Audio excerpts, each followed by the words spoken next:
घरातल्या सुनांचा बिनदिक्कतपणे छळ करणाऱ्या या हगवणे कुटुंबानं आपल्या आजूबाजूला गोळा केलेली माणसं सुद्धा विकृत याच कॅटेगरीतली होती।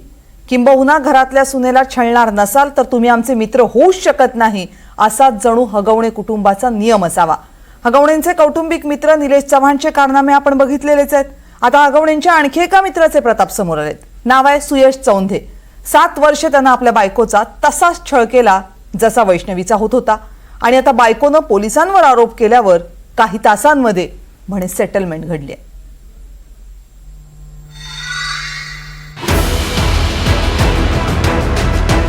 गळ्यात सोन्याच्या जाडजूड साखळ्या, गाडीला 50 किलोंचा हार, खासगी गाडीवर अंबर दिवा आणि या सगळ्याची भर रस्त्यात मिरवणूक। हा थाट आहे सुयश चौंधे आणि संकेत चौंधेचा। हे दोघं हगवणे बंधूंचे सख्खे मित्र, एवढे सख्खे की वैष्णवीचा मृत्यू झाल्यावर हगवणे बाप लेकाला पळून जायला यांनीच मदत केली आणि त्यामुळेच ही 50 किलोचा हार घातलेली थार पोलिसांनी ताब्यात घेतली। हगवणेंशी मैत्री असलेल्या या चौंधे कुटुंबाला पण हगवणेंचा जणू वाण लागलाय आणि याचा पुरावा मांडलाय चौंधेंच्या सुनेनं, सुयश चौंधेची बायको धनश्री चौंधेनं। जी हगवणेंच्या घरी कंडिशन होती तीच सेम आमच्या पण घरी आहे।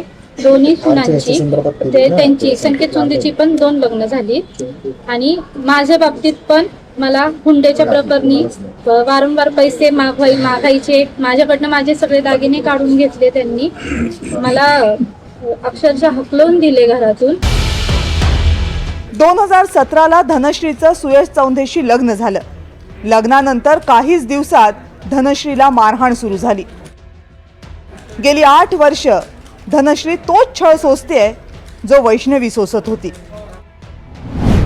रोज मारहाण, हुंड्याची मागणी, चारित्र्यावर संशय, मुलगी झाली म्हणून छळ, नवऱ्याचं अफेअर, सासू सासऱ्यांची मारहाण, दिराकडून धमक्या।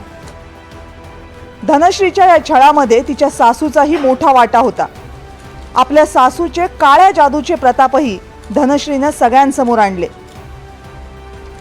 धनश्रीनं या सगळ्याची पोलिसांकडे तक्रारही केली होती, पण उपयोग काय? तिच्या बाबतीतही तेच झालं जे मयुरी जगतापच्या बाबतीत झालं। आणि माझ्या सासूला ब्लॅक मॅजिकचं खूप नाद आहे, त्याचे पण फोटो मी दिले होते। मग नंतर या सगळ्या प्रकरणानंतर काय बोलणं आलं सासूशी? कोणी काय म्हणलं, हाणलं मारलं तुम्हाला? परत ते मारहाण तर व्हायचीच कंटिन्युअसली। सासऱ्यांचं शिवीगाळ, दिराचं वेगळं, नवऱ्याचं वेगळं, प्रत्येकाचं वेगळं वेगळं होतं। मारहाण ही चालूच होती। 7 वर्ष झाली या गोष्टीला। मी त्याच्यानंतर मीटिंग्स पण केल्या होत्या, पण त्यातनं काहीच निष्पन्न झालं। धनश्रीच्या वडिलांच्या मृत्यूनंतर वारसदार म्हणून आलेले पैसेही चौंधे कुटुंबानं हडप केले। धनश्रीच्या आईचे सगळे पैसे धमकावून लाटले। या सगळ्याला कंटाळून धनश्रीनं एकदा आत्महत्येचाही प्रयत्न केला आणि शेवटी घर सोडून माहेरी निघून गेली।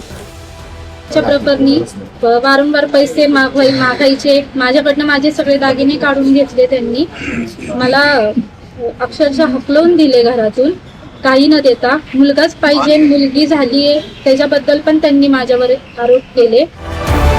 धनश्रीनं माध्यमांमध्ये तक्रार केल्यावर म्हणे चौंधेंनी आता 2 पावलं माघार घेतली आहे। धनश्रीनं सुद्धा आता मला आणखी काही तक्रार करायची नाही असं म्हटलंय। पदरात 7 वर्षांची पोरगी असलेल्या आईकडे तडजोडी पलीकडे पर्याय तरी किती असतात म्हणा। धनश्रीने काल माध्यमांकडे चौंधे कुटुंबियांनी केलेल्या छळाबद्दल सगळं सांगितलं। आज तिने तक्रार वाढवायची नाही असं म्हटलंय, पण या सगळ्यात पोलिसांनी घेतलेल्या भूमिकेचं काय? धनश्रीने केलेल्या तक्रारीवर पोलिसांनी कारवाई का केली नाही? कर्तव्यात कसूर करणाऱ्या या अधिकाऱ्यांना काही जरब बसणार आहे की नाही? महिला अत्याचारांची प्रकरणं डोळ्यासमोर दिसत असूनही पोलीस छळ करणाऱ्यांनाच का साथ देत आहेत?